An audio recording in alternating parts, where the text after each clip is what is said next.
non-surgical periodontal therapy.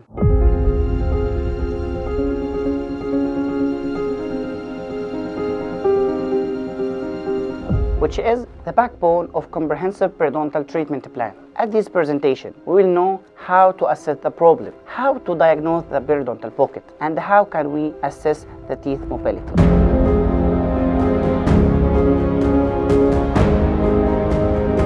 There are two important problems in patients with periodontitis. Really, we can manage these problems by non-surgical approach without any need for surgery.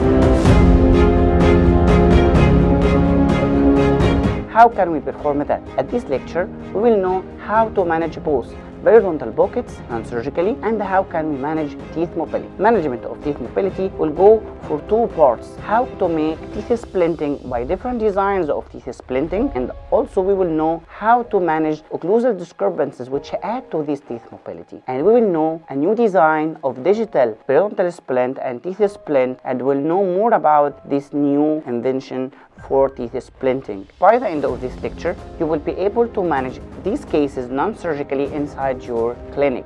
Thank you. I am Dr. Basim, and this is SPC Online Academy.